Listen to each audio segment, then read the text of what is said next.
Turning the torso towards the side of the camera, sending the arms out, triangle pose, wherever it feels good for you.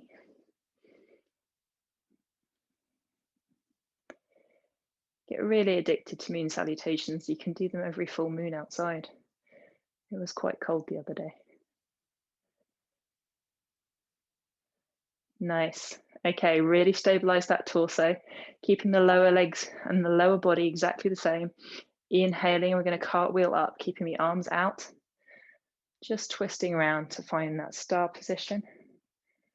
Great, setting up for goddess, so toes both turning out, squatting down. Ooh, that was my hip. Nice. How low can you go on this final one? Fabulous. And then stepping or jumping back into center.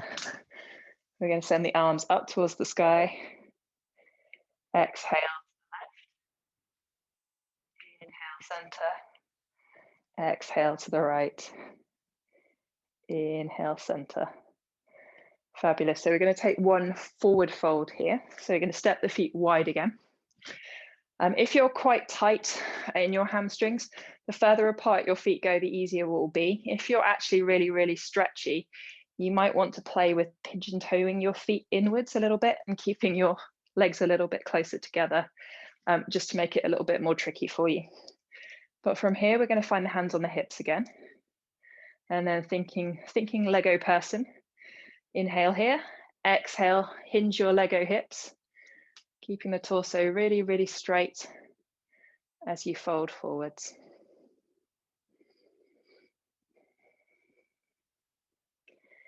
Nice. And when you feel that your hands can come down to the ground, or perhaps to those blocks again, just let them drop. Let your head drop and really, really hang. And if this is doing nothing for you, you can walk your hands out to maybe the backs of your ankles and use them to traction yourself in a little bit. If you are fine where you are and can feel it plenty, then just stay where you are. Again, with this leg position getting into somewhere slightly different in the hamstrings. You might feel the diagonals rather than the straight along the back of your thigh.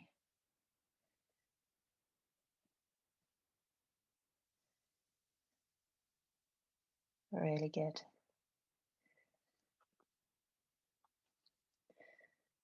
And then just letting go anything that you've grabbed it, bringing the hands to just in front of you. Pushing up until you're kind of a flat back, so at about a 90-degree angle. Take your hands towards your hips.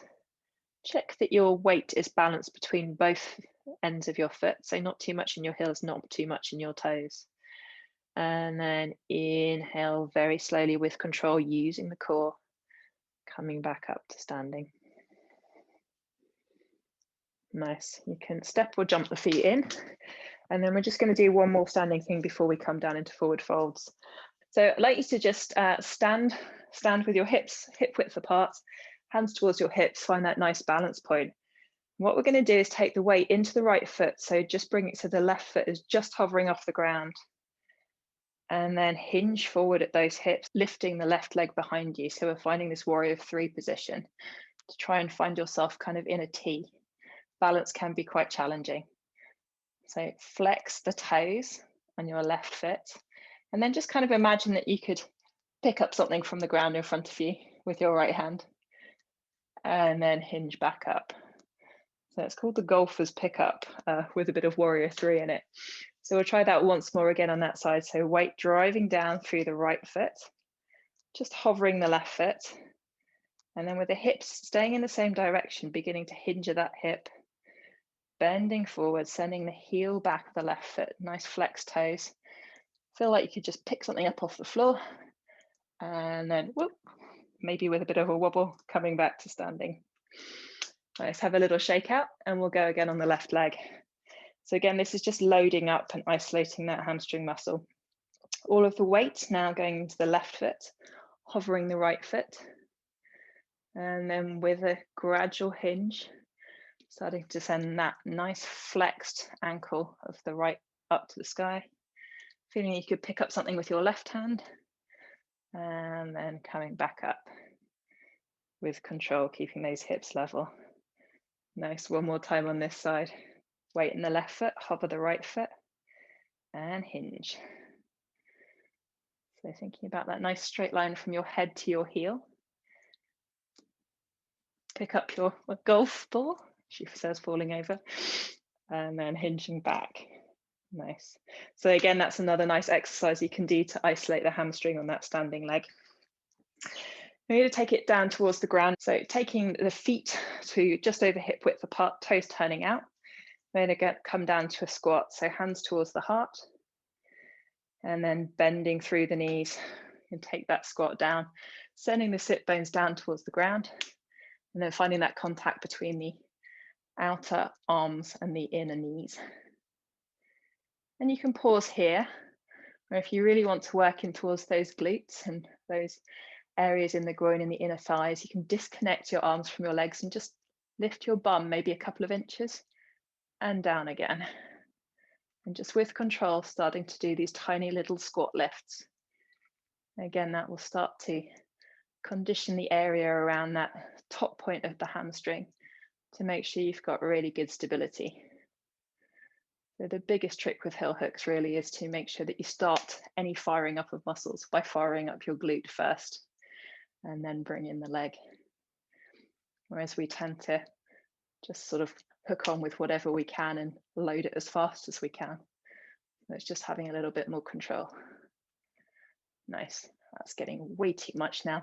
So releasing the bum towards the ground, and then we'll come just into some seated stretches. So sending one leg out away from you. I've got we'll call this my right leg. And then bringing the sole of the other foot in towards your inner thigh. So we're going to stretch just one leg at once at first. You might want to have your strap nearby if it could be a little challenging. And then just think about separating any bits of your bum that are in the way out behind the back so that you can help your pelvis to tilt forward. And then from here, we're just going to walk our hands out along the leg, trying to keep the back as flat as possible. So don't slump down, try and keep nice and tall in the spine. And if it feels like you might connect with your foot, that's great. If you need a strap to just help bring that foot closer to you, then please use that there. And then just finding a place where you can sit up nice and strong and tall. So just to show you, my back and my spine are still straight here. And then you can make a choice. So you can either kind of stick there and work the strength by keeping the structure in the back, or you may find that you get more out of it into your hamstring by going all floppy and then just reaching as far as you can. So choose one of those. Remember, if it gets too much at all at any point in the hamstring, you can pop the knee up and just release that pressure. By just breathing into this fold here.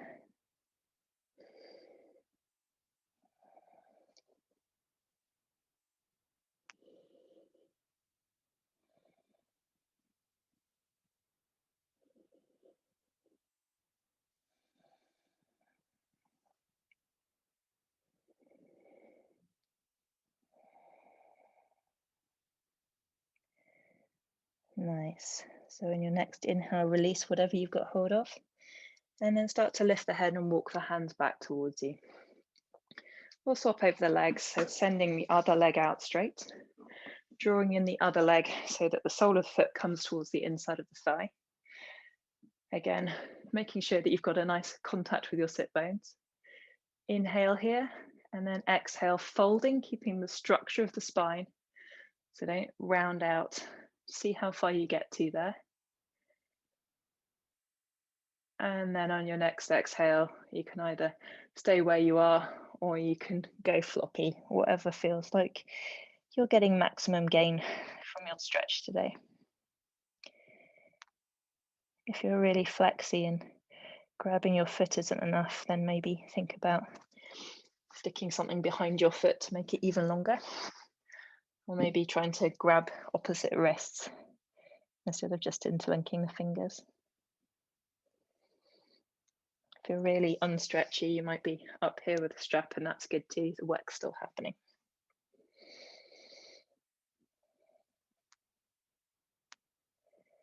Two more breaths.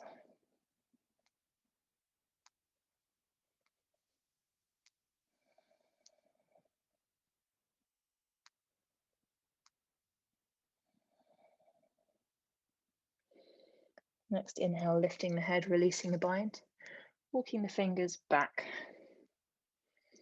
And then finally, we're going to take that with 2 legs. So extending both legs out in front of you. Again, making sure you've got good contact with the sit bones. This time a strap could be really, really nice because this is a very intense stretch. So maybe just hooking it there just in case.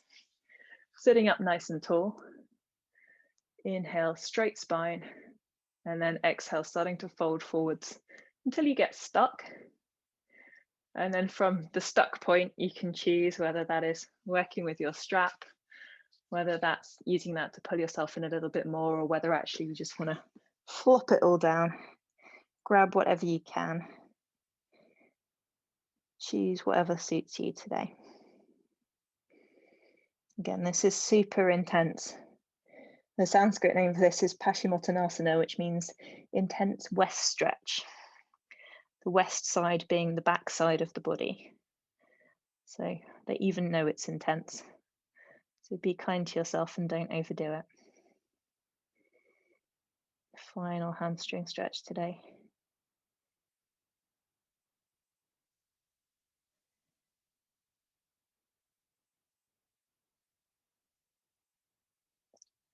One more breath. Nice. Lifting the head, releasing the bind, and then again, gradually walking those fingers back in. So probably something that will feel quite nice now is to draw the soles of your feet together and just sort of find a bit of a flapping butterfly, just to sort of release some of that tension with bent legs. And we're going to leave that there because this is a stretch class rather than a yoga class. If you've got 1 more minute, 2 things that could just be really, really nice, sort of working into the different things. So if you've got a foam roller or a Nalgene bottle and you're really sort of finding it intense in the hamstrings, just sort of positioning that up and rolling the backs of your legs can be really nice. If you've got a hard ball, lacrosse balls are the best, but anything that's a particularly hard ball, you can find something to sit on. And ideally your feet are kind of dangling, but if you put that in the back of your hamstring and then kind of put your weight over the leg that's got the ball underneath it, and then just start to raise that foot up at 90 degrees, that's a really great release in the back of there in terms of being able to really work into the tissue if you can't massage yourself. So just possibly something else. I can send some videos of those with the follow-up. Thank you very much for your time. Hope you are all feeling a little bit more stretched, and I'm really happy to take any questions anybody's got.